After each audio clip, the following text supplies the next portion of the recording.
Hello everyone. आज आप लोगों के लिए हम लोग एक बहुत अच्छी वैकेंसी लेकर आए हैं। जो डीएलएड स्टूडेंट, बीएड स्टूडेंट अपना पूरा कोर्स कंप्लीट करके बैठे हुए हैं, उन लोगों के लिए बहुत अच्छी अपॉर्चुनिटी है। ये भी बता दूं कि ये पूरी तरीके से परमानेंट वैकेंसी है और ये वैकेंसी जो है इसमें सीट भी आप लोगों को सब्जेक्ट वाइज अच्छी खासी दी गई है।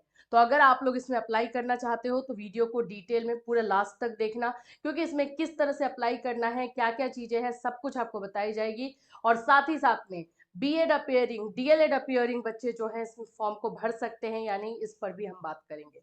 सो फ्रेंड्स, चैनल पर पहली बार विजिट कर रहे हो तो चैनल को सब्सक्राइब कर लेना, बेल आइकन हिट कर देना। यहाँ पर आप लोगों को जो है टीचिंग से रिलेटेड वैकेंसी के बारे में साथ साथ नोट्स, क्लासेस, सारी चीजें प्रोवाइड की जाती है। सबसे पहले तो आपको बता दें कि ये वैकेंसी जो है आप लोगों के लिए परमानेंट है। जो आज कल आप लोग देख रहे हो कि मैक्सिमम जगहों पर जो है टेम्पररी वैकेंसी आ रही है या फिर संविदा पर जिसको हम बोलते हैं वो वैकेंसी आ रही है, ये ऐसी नहीं है, परमानेंट वैकेंसी है। और इसको इसमें बस एक आप लोग को यहाँ पर मैं पहले तो दिखा दूं कि सब्जेक्ट वाइज यहाँ देख सकते हो इतने सारे सब्जेक्ट के आप लोगों को वैकेंसीज दिखाई दे रही है। स्टार्टिंग करते हैं। ये सबसे पहले तो ये वैकेंसी आ रही है राजस्थान से। तो क्या सिर्फ राजस्थान वाले बच्चे फॉर्म भरेंगे? नहीं, अदर स्टेट के भी बच्चे इस फॉर्म को डाल सकते हैं, बिल्कुल इस फॉर्म को भर सकते हैं। अभी यहाँ पर आप लोगों को ना दो कैटेगरी दिखाई दे रही है। एक है गैर अनुसूचित क्षेत्र हेतु पद। ये वाला जो है एरिया, इसमें अदर स्टेट के स्टूडेंट जो है फॉर्म भरेंगे। ठीक है, ये अदर स्टूडेंट, अदर स्टेट के स्टूडेंट या फिर अपने राजस्थान के ही जो गैर अनुसूचित क्षेत्र में, वो सभी लोग जो है फॉर्म भरेंगे। ये अनुसूचित क्षेत्र हेतु पद है। फिर यहाँ पर टोटल जो है आप लोगों को वैकेंसी दिखाई दे रही है। टोटल वैकेंसीज की अगर हम बात करते हैं तो 2129 है, 2129 वैकेंसीज है और ये परमानेंट है, ये भी समझ लो। यहाँ पर आपको मैं दिखा देती हूँ, पद स्थायी है, सभी के सभी जो है वैकेंसीज स्थायी है। इसको जो है वरिष्ठ अध्यापक यानी कि सीनियर टीचर के पोस्ट के लिए इसका नाम दिया गया है और इसमें 8 सब्जेक्ट के लिए निकाला गया है। ये वैकेंसी राजस्थान लोक सेवा आयोग की तरफ से है। एक छोटा सा एग्जाम लिया जाएगा, एग्जाम के बारे में हम बात कर लेंगे और उसके बाद आपका सिलेक्शन होना है। तो ये इसके लिए अगर आप प्रिपेयर करना चाहते हैं तो बिल्कुल आप लोग कर सकते हैं। अब जैसे सब्जेक्ट वाइज देख लेते हैं। यहाँ पे देखो, हिंदी सब्जेक्ट में 273 और इसमें अनुसूचित में 15 है, तो टोटल 288 हो गया। इंग्लिश सब्जेक्ट के देख लीजिए, आप जिस सब्जेक्ट से ग्रेजुएशन आपने करके रखा है उस सब्जेक्ट का आप इसमें फॉर्म भर सकते हैं, एकदम क्लियर समझना। विज्ञान वाले, साइंस के बच्चे, सोशल साइंस, संस्कृत, पंजाबी, उर्दू, इन सभी में जो है ये पोस्ट निकला हुआ है। मतलब एक अच्छी अपॉर्चुनिटी है, आप चाहो तो इसमें अप्लाई कर सकते हो। इसमें अप्लाई करने के लिए इसलिए बताया जा रहा है कि ना इसमें सीटेट चाहिए ना रीट चाहिए। राजस्थान में आप भी जानते हो कि जितनी वैकेंसीज आती है उसमें रीट मांगता है, लेकिन यहाँ पर ये सारी चीजों का जो है कंपल्सन नहीं है। ऐसा नहीं है कि कंपल्सरी आपके पास होना चाहिए। आपने ग्रेजुएशन किया हुआ है और बीएड या डीएलएड किया है तो आप इस फॉर्म को अप्लाई कर सकते हैं। ठीक है, चलो क्वालिफिकेशन पर आते हैं। क्वालिफिकेशन में भी जो है देख लेते हैं क्या क्या चीजें हैं। यहां से देखिए, सबसे पहले तो हम बात कर लेते हैं हिंदी, जो लैंग्वेज पेपर आप लोगों का है। हिंदी, अंग्रेजी, गणित, संस्कृत, उर्दू एवं पंजाबी के लिए ग्रेजुएट और equivalent examination recognised by UGC with concern subject as a optional subject and degree और diploma in education recognised by the national council of the teacher. तो आपका ग्रेजुएशन होना चाहिए और साथ ही साथ में जो है ये आपका सब्जेक्ट होना चाहिए हिंदी, अंग्रेजी, गणित, जिसके लिए आप फॉर्म भरना चाह रहे हैं।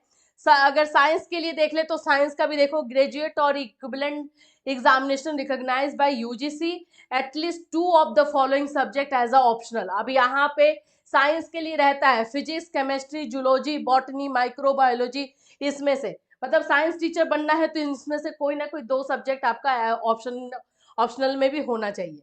सोशल साइंस की बात करते हैं तो सोशल साइंस में भी सब्जेक्ट कॉम्बिनेशन का रहता है भाई, कि आपके पास history, geography, economics, political science है तो उसमें से कोई 2 आप लोग के सब्जेक्ट होने चाहिए। तो सब्जेक्ट कॉम्बिनेशन के अनुसार जो नॉर्मली बाकी जगहों पे होता है वैसा ही है, सब्जेक्ट कॉम्बिनेशन देखना है इसमें। तो यहाँ पर आप देखोगे तो आप लोगों का जो है working knowledge of Hindi written in Devanagari script and knowledge of Rajasthani culture. अगर आपको जो है लिखने पढ़ने का जो है हिंदी में आना चाहिए, बस ये है। और राजस्थानी कल्चर के बारे में थोड़ा सा नॉलेज रखना है बस, क्योंकि राजस्थान में अप्लाई करोगे तो वहाँ के कल्चर के बारे में नॉलेज होना चाहिए, जो कि आप लोग के एग्जामिनेशन में क्वेश्चन दे सकता है। तो यहाँ पर आप लोगों का ये जो है ओवरऑल अगर हम देखते हैं तो इसमें आप लोगों का BEd sorry graduation and BEd और डीएलएड मांग रहा है। अभी आगे हम चलते हैं तो इसमें देखो, डिग्री और diploma in education recognised by the national council. आपका डिप्लोमा यानी कि आप चाहो, आपने अगर डीएलएड भी किया है तो भी अप्लाई कर सकते हैं, लेकिन ग्रेजुएशन प्लस डीएलएड होना चाहिए, है ना। ग्रेजुएशन के साथ आपने डीएलएड किया है तो इसमें अप्लाई कर सकते हैं, या फिर ग्रेजुएशन प्लस बीएड आपने किया है तो अप्लाई कर सकते हैं। तो ये डीएलएड वाले बीएड वाले बच्चे दोनों अप्लाई कर सकते हैं। अब बात आती है कि क्या अपियरिंग वाले बीएड और डीएलएड अप्लाई कर पाएंगे, तो नहीं, क्योंकि यहाँ पे देखो, यहाँ पे बोल रहा है कंप्लीट होना चाहिए, ग्रेजुएट होना चाहिए, graduate equivalent examination recognised by, तो ये आपका कंप्लीट होना चाहिए। इसीलिए जो अपियरिंग वाले बच्चे हैं वो फॉर्म नहीं भर पाएंगे, जिनका बीएड और डीएलएड कंप्लीट है, चाहे उन्होंने सीटेट निकाला है या नहीं निकाला है, तो वो इस फॉर्म को भर सकते हैं। तो इस बात का ध्यान रखें। और अब आप लोगों का बहुत सारे बच्चे ऐसे हैं जो बीएड डीएलएड वाले इस तरह की वैकेंसीज का वेट करते रहते हैं। देखिए अब आगे का देख लेते हैं कि इसका प्रोसेस क्या है। देखो, अभ्यर्थी को वांछित शैक्षणिक अर्हता यानी शैक्षणिक योग्यता, अनुभव, आयु इत्यादि होने पर ही ऑनलाइन आवेदन करना चाहिए। आयोग द्वारा अभ्यर्थी को ऑनलाइन आवेदन पत्र की अनुमति संशोधन तिथि तक ऑनलाइन आवेदन पत्र को विड्रॉल करने का विकल्प उपलब्ध होगा। मतलब कि जब तक आपने फॉर्म भर लिया है और उसमें करेक्शन डेट और ये सब आ रहा है, तो आप उसको जो है चेंज कर सकते हो, करेक्शन अगर करना है तो। असत्य एवं गलत सूचना के आधार पर आवेदन करना तथा अर्हता नहीं होने पर उसे प्रत्याहरित नहीं किया जाना। भारतीय न्याय संहिता की धारा 217 के, मतलब कि आप गलत इंफॉर्मेशन डाल करके जो है फॉर्म नहीं भर सकते, नहीं तो आपको काउंसलिंग और इन सभी चीजों में जो है निकाल दिया जाएगा, बस यही है। अब बात करते हैं इसको फॉर्म भरने के लिए। तो देखो, पद की अपेक्षित शैक्षणिक अर्हता के अंतिम वर्ष की परीक्षा में सम्मिलित हो चुका या सम्मिलित हो रहा है वाला व्यक्ति भी आवेदन करने के लिए पात्र होगा। आइए, आप लोगों के लिए मौका है, यहां पर देख लो, यहाँ पे क्या बोला, लेकिन कंडीशन एक दे दिया है, बस उस कंडीशन का होना चाहिए। देखो, पद की अपेक्षित शैक्षणिक अर्हता जो मांग रहा है कि अंतिम वर्ष की परीक्षा में सम्मिलित हो चुका हो या सम्मिलित हो रहा हो वाला व्यक्ति भी आवेदन कर सकता है। यानी कि अगर आपका बीएड या डीएलएड आप जो है कर रहे हैं और आप जो आपका जो है लास्ट ईयर है और एग्जामिनेशन आप या तो दे चुके हो और रिजल्ट का वेट कर रहे हो, तो भी आप ये फॉर्म भर सकते हो। मतलब आपने एग्जामिनेशन दे दिया या फिर आपका एग्जामिनेशन चल रहा है और आप फॉर्म भर रहे हो, तो भी इसको भर सकते हो।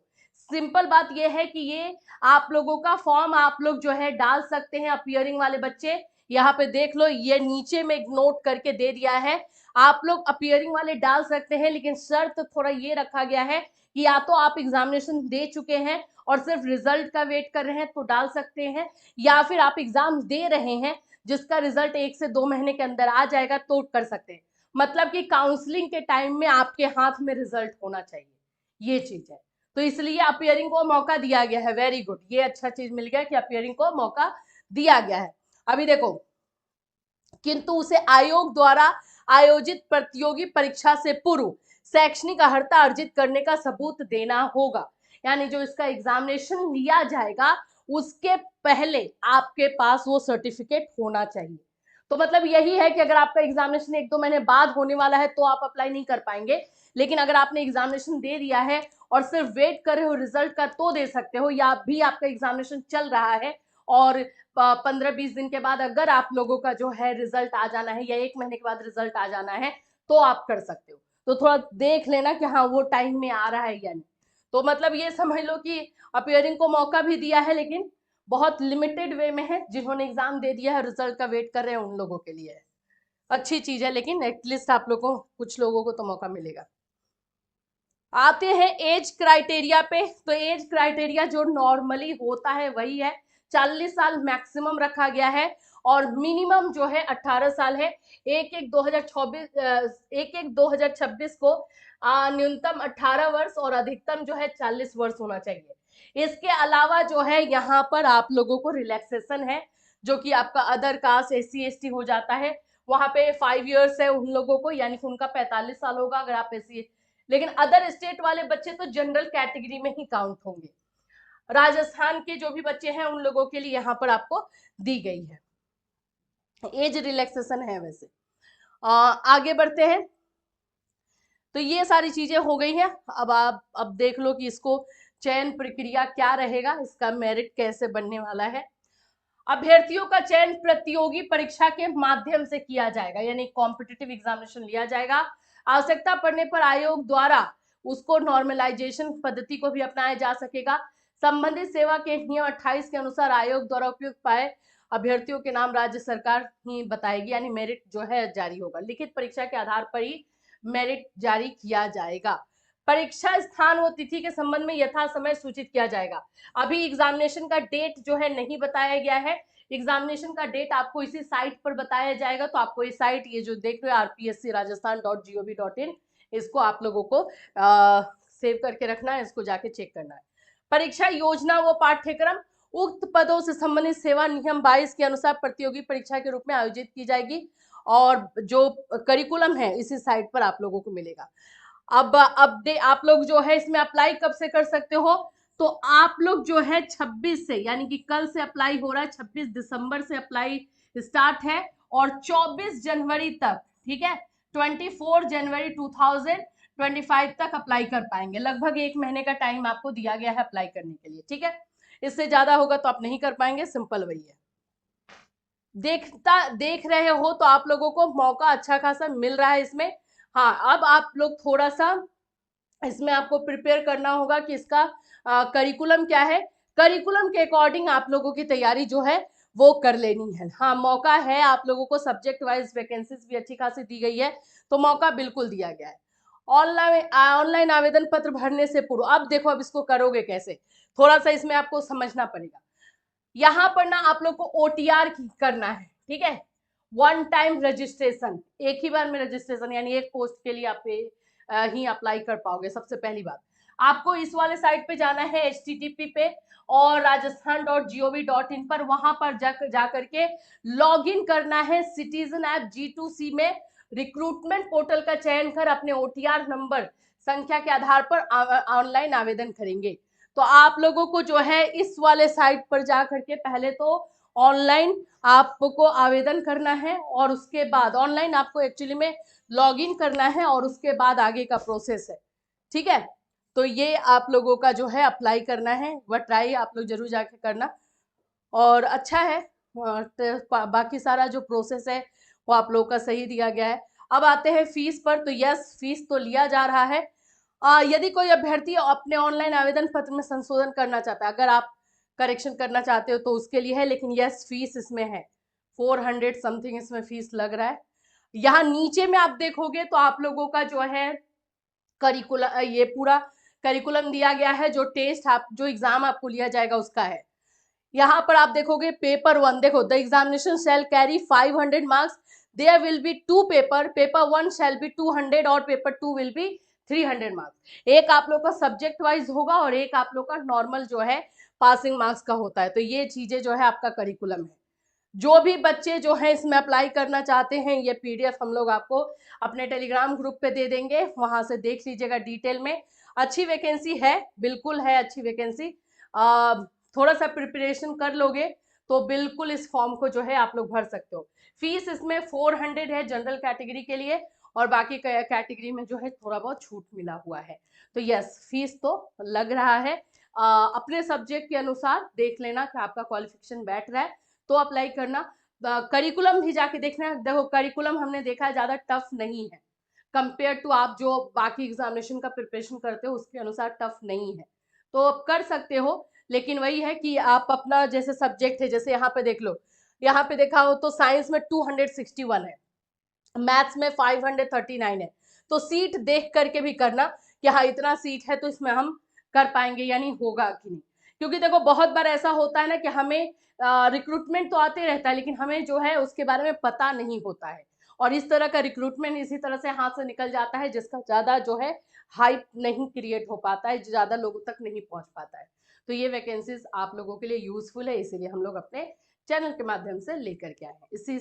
इसके तरह और भी वैकेंसीज होगी जो आप लोगों के लिए यूजफुल होगी, तो डेफिनेटली हम अपने चैनल के माध्यम से आपके लिए लाते रहेंगे। फिर मिलूंगी, टिल देन टेक केयर।